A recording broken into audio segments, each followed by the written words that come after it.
Assalamualaikum warahmatullahi wabarakatuh. Halo semuanya, perkenalkan nama saya Iqbal dengan NIM 25601056. Nah, pada kesempatan kali ini saya akan membawakan materi pendidikan kewarganegaraan tentang konsep negara. Nah, dalam kehidupan sehari-hari kita sering mendengar kata negara, misalnya negara Indonesia, negara tetangga seperti Malaysia, atau bahkan saat kita melihat berita tentang hubungan antar negara. Namun sebenarnya apa itu negara? Secara sederhana, negara adalah suatu wilayah yang memiliki rakyat, pemerintah, dan kekuasaan untuk mengatur kehidupan masyarakatnya. Negara juga memiliki tujuan untuk menciptakan ketertiban, keamanan, dan kesejahteraan bersama. Nah, menurut Kamus Besar Bahasa Indonesia, negara adalah organisasi dalam suatu wilayah yang mempunyai kekuasaan tertinggi yang sah dan ditaati oleh rakyat. Nah, contoh paling dekat adalah saat kita mematuhi aturan lalu lintas, ketika kita memakai helm, berhenti saat lampu merah, atau membawa SIM saat berkendara, itu menunjukkan bahwa negara hadir dalam kehidupan kita. Negara membuat aturan agar masyarakat hidup lebih aman dan tertib. Nah, saat ini negara juga mengatur pendidikan, misalnya adanya sekolah negeri, beasiswa kuliah, dan bantuan pendidikan bagi masyarakat kurang mampu. Itu semua adalah bentuk peran negara dalam mensejahterakan rakyatnya. Nah, suatu negara tidak bisa berdiri begitu saja, ada unsur-unsur penting yang harus dimiliki. Unsur pertama adalah rakyat. Rakyat merupakan unsur paling utama karena tanpa rakyat, negara tidak akan ada. Rakyat adalah semua orang yang tinggal dan hidup dalam suatu negara, baik secara tetap maupun sementara. Nah, contohnya, kita sebagai mahasiswa adalah bagian dari rakyat Indonesia. Kita memiliki hak untuk mendapatkan pendidikan, perlindungan hukum, dan kesempatan yang sama dalam kehidupan berbangsa. Di dalam rakyat, juga ada yang disebut warga negara dan orang asing.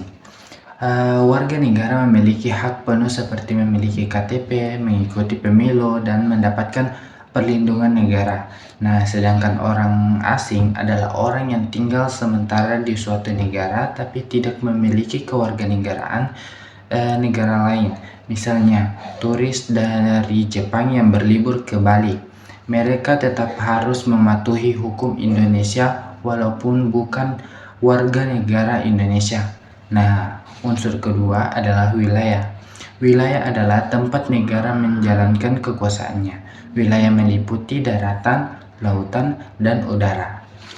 Indonesia adalah contoh negara yang memiliki wilayah sangat luas. Dari Sabang sampai Merauke, Indonesia terdiri dari ribuan pulau dengan kekayaan alam yang besar. Contohnya, Laut Indonesia menjadi sumber ikan, minyak, dan gas. Jika ada kapal asing masuk tanpa izin, negara berhak menindak karena wilayah itu adalah bagian dari kedaulatan Indonesia. Unsur ketiga adalah pemerintahan yang sah. Pemerintahan adalah alat negara yang bertugas mengatur rakyat dan menjalankan tujuan negara. Pemerintahan tidak hanya presiden tetapi juga DPR, pengadilan, polisi, dan lembaga negara lainnya. Nah, contohnya, ketika pemerintah membuktikan bentuk sosial, membangun jalan, atau menyediakan pelayanan kesehatan, itu adalah bentuk kerja pemerintah untuk rakyatnya.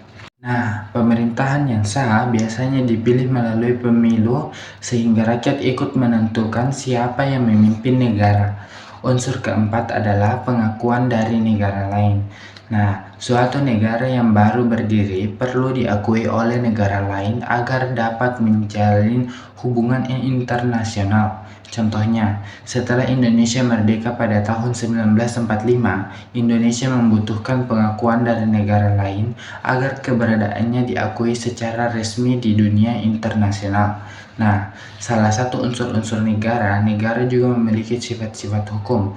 Nah, sifat pertama adalah memaksa. Artinya, negara memiliki hak untuk memaksa masyarakat agar menaati aturan yang berlaku. Contohnya adalah kewajiban membayar pajak, Walaupun banyak orang merasa berat, pajak tetap wajib karena digunakan untuk membangun fasilitas umum seperti jalan, sekolah, rumah sakit, dan jembatan. Jika seseorang melanggar hukum, misalnya mencuri atau melakukan korupsi, negara berhak memberikan hukuman berupa denda atau penjara. Nah, sifat kedua adalah monopoli. Artinya, hanya negara yang memiliki hak resmi dalam hal-hal tertentu. Contohnya, hanya negara yang boleh mencetak uang. Kita tidak bisa membuat uang sendiri karena itu adalah hak negara. Negara juga memiliki hak atas kekuatan bersenjata seperti TNI dan Polri. Masyarakat biasa tidak akan bisa memiliki kekuasaan seperti itu secara resmi. Sifat ketiga adalah mencakup semua. Artinya, aturan negara berlaku bagi semua orang yang berada di wilayah negara tertentu tanpa terkecuali. Misalnya, turis asing yang berada di Indonesia tetap harus mematuhi hukum Indonesia. Mereka tidak bisa bebas melanggar aturan hanya karena berasal dari negara lain. Selanjutnya kita masuk ke teori terbentuknya negara. Teori pertama adalah teori kontrak sosial. Teori ini menjelaskan bahwa negara terbentuk karena adanya kesepakatan masyarakat. Manusia sepakat membentuk negara agar kehidupan menjadi lebih aman, tertib, dan teratur. Contohnya, seperti dalam organisasi kampus, semua anggota sepakat membuat aturan bersama agar organisasi berjalan baik.